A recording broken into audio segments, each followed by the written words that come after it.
ఆయన్ని వదిలే ఎప్పుడు ఎక్కడికి అంటే ఆయనకి భోజనం కుదురుతుందో లేదో, ఆయనకి ఇది అంత ఎవరో ఏదో అనుకుంటారేమో అనేది లేదు. నాకు కావాల్సింది ఏంటంటే ఆయన బాగా నేను చూసుకోవాలి, అదొక్కడ ఆలోచించేదాన్ని నేను ఎక్కువగా. మీరు క్యారియర్ కట్టి పంపించేవారా షూటింగ్ అన్నిటికీ? బాగా పెద్ద క్యారియర్, అందరూ ఓల్డ్ మంది ఉంటారు. అది ఎప్పుడు క్యారేజ్ వస్తుందా అని అక్కడ మేడం ఎప్పుడు పంపుతారని ఎదురు చూస్తూ ఉండేవారు అక్కడ. అందులో మీ రాజుల వంటకాలన్నీ కూడా చాలా రుచిగా ఉంటాయి కదా. చేపల పులుసు, బిర్యానీ, రొయ్యల కూర, అన్ని టేస్టే. అందులోకి ఈ సీజన్లో వచ్చే పులుసు, చేప పులుసు అంటే అవునవును చాలా కృష్ణరాజు గారికి, ప్రభాస్ గారికి ఇద్దరికి ఇష్టం అండి. ఇంకా ఈస్ట్ వెస్ట్లో మంచి చేప పడింది అంటే మన ఇంటికి వచ్చేయాలి.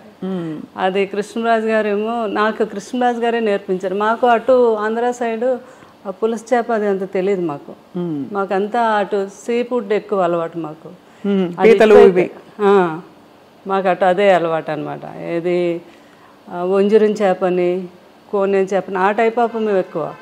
కానీ ఇటు రాజుగారి వాళ్ళు అయితే ఇంక అన్నీని వాళ్ళకి ఏ సీజన్లో ఏ ఫుడ్ వస్తుందో ఆ సీజన్ ప్రకారంగా తిన్నాం. అది ఈ సీజన్లో వస్తుందండి పులుసు అని, చాలా ఫేమస్ అది. అవును, అది ఆ తండ్రి కొడుకులు ఇద్దరికి ఇష్టం. ఆ కృష్ణరాజు గారు నాకు నేర్పించారు అది ఎలా చేయాలి. బాబుకి పులుసు చేయాలి అంటే ఇంకా ఆయన హడావిడి చూడాలి అనమాట.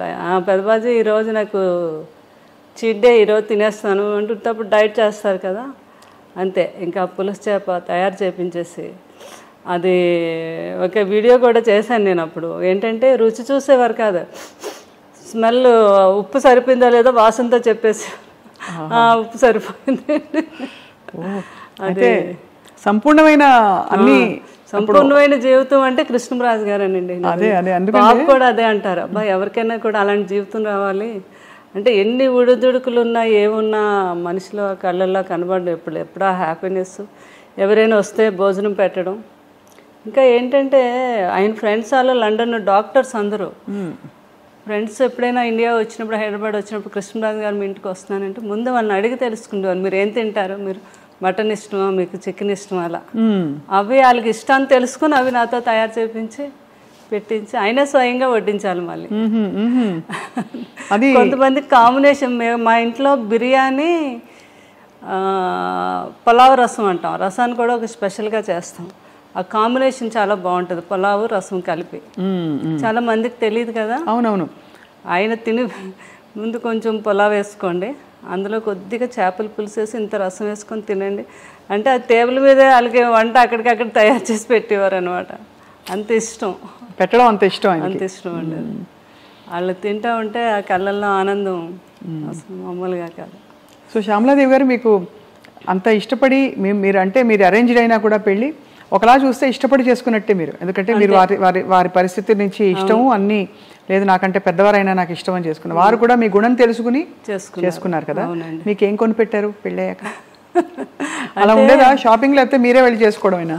నా ఇష్టం అనమాట, నాకు ఏది కావాలన్నా. ఫస్ట్ టైం మాత్రం నా మ్యారేజ్ అయ్యాక కృష్ణరాజు గారు ఢిల్లీ వెళ్ళారు. ఢిల్లీ వెళ్ళాక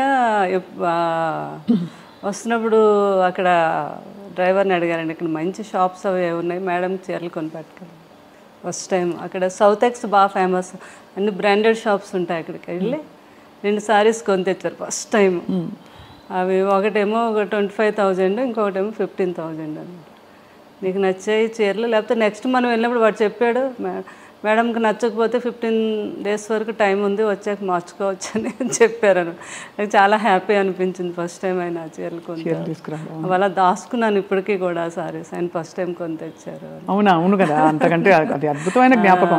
అవునండి. అది ఆయనకి విదేశాలు అది వెళ్ళినప్పుడు అప్పుడు ఫారెన్ సామాన్లు ఫారెన్ వెళ్తే కొన్ని తేవటం, ఇక్కడ ఇవ్వటం అది పెద్ద గొప్ప కదండి ఆ రోజుల్లో. అవును, కృష్ణరాజు గారు ఎక్కువ వెళ్ళేవారు లండన్. అది ఏ సంవత్సరం ఇది అంటే లండన్ వెళ్ళింది ఎక్కువ ఫారెన్ ట్రిప్స్? కృష్ణరాజు గారు చాలా అప్పుడు ఫస్ట్ సీతాదేవి గారు ఉన్నప్పటి నుంచి అలవాటు అంటండి. లండన్ వెళ్ళి 1 month సమ్మర్ వస్తే అక్కడ ఒక హౌస్ తీసేసుకొని 1 month అక్కడే ఉండి బాగా ఫ్రెండ్స్తో అందరితో స్పెండ్ చేసి వచ్చేవారండి. వస్తున్నప్పుడు ఏం కావాలని ఒక షాపుకి వెళ్తే 10 షాపులు తిరగడం అది ఆయనకి ఇష్టం ఉండదు. ఒక షాపులో ఏమి నచ్చుతాయి అక్కడే డజన్లే, 1-2 కొనడం కాదు, ఇలా చేతికి ఎన్ని అందొస్తాన్ని కొనేయడం వేసేయడం. ఇక్కడికి వచ్చి పిల్లలందరికీ ప్రభాస్ గారికి, వీళ్ళందరూ చిన్నపిల్లలు కదా వాళ్ళందరికీ. అందుకే బాబు కూడా అలవాటు ఉంది. వెళ్ళినప్పుడు లాస్ట్ టైము వాళ్ళ పెదబాజీ గారికి నాకు వాచెస్ అవి తెచ్చారు, రోలెక్స్ అవి తెచ్చారనమాట. ఎంత ఆనందం, కొడుకు తెచ్చాడని. ఈయన అన్నీ వాడేసినవి చేసేసినవన్నీ. కానీ కొడుకు వేరు కదా. అదే ప్రభాస్ ఎప్పుడు వచ్చినా ఒక 2 గంటల ముందు ఫోన్ చేస్తారు వాళ్ళు పెదబాజీ ఈరోజు నేను వస్తున్నాను మిమ్మల్ని చూడడానికి, చాలాసేపు కూర్చున్నాను, కొడుకు వస్తున్నాడు, అన్నీ చేసి ఏం కావాలో ఏంటో తయారు చేయించి ఆ వాచ్ పెట్టుకుండేవారు. కొడుకు కొన్న వాచ్ పెట్టుకొని అక్కడ కూర్చుండేవారు అనమాట.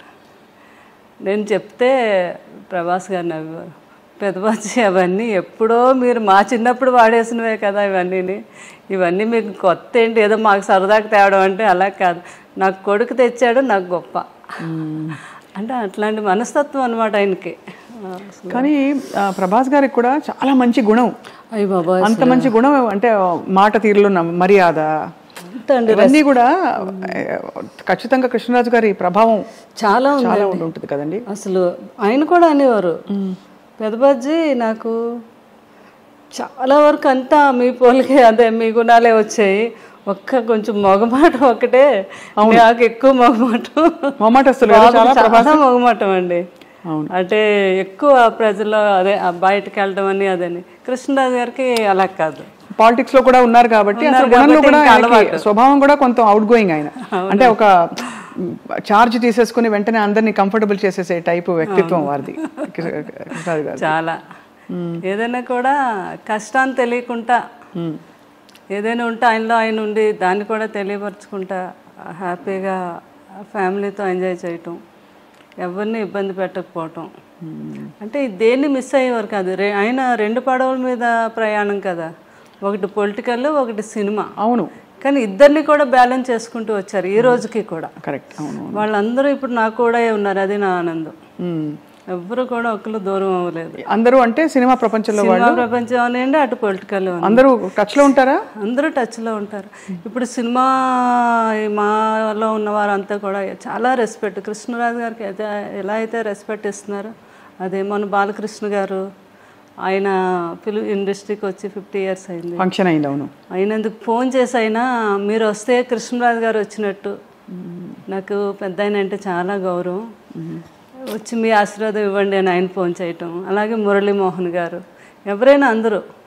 తర్వాత మన కృష్ణ గారు వాళ్ళ ఇంట్లో వాళ్ళ తమ్ముడు పిల్లలు వాళ్ళందరూ కూడా మ్యారేజ్లు అయితే అన్నిటికీ నన్ను పిలవటం చాలా ఆనందం అనిపించింది. వారందరూ నాకు ఆ రెస్పెక్ట్ ఇవ్వటం అది. అలాగే రాజకీయంలో ఈస్ట్ గోదావరి, వెస్ట్ గోదావరి, ఈ రోజుకి అందరూ మేడం మేడం మేడం గారు అంటారు. ఉంటుంది కదా ఆత్మీయత, మీరు అది నిలబెట్టుకుని అద్భుతంగా వారిని చూసుకోవడమే కాకుండా కూడా కృష్ణరాజు గారితో అలవాటు ఉంది నాకు.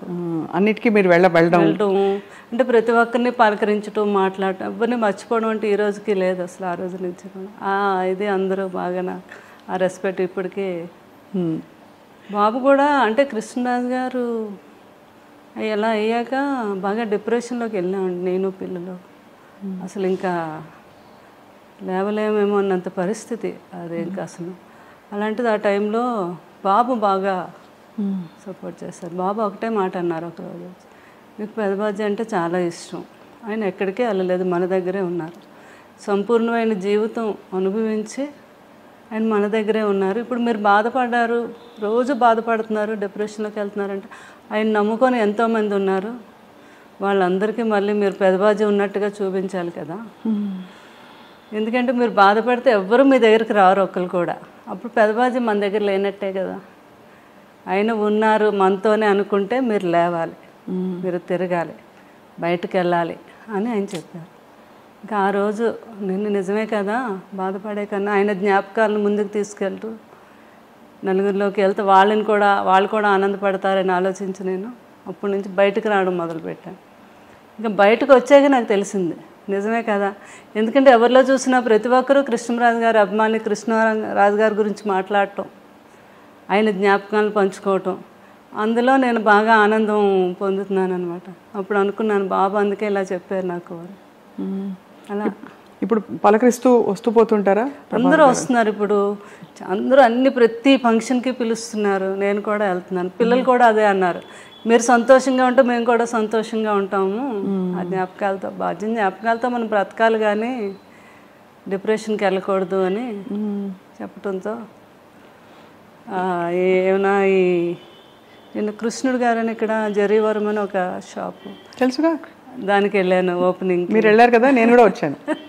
మీరు తర్వాత వచ్చారా? తర్వాత వచ్చాను. అయ్యో, నేను విజయ్ గారు మేము కలిసి వచ్చాము, చీర కొన్నాను జరీవరం.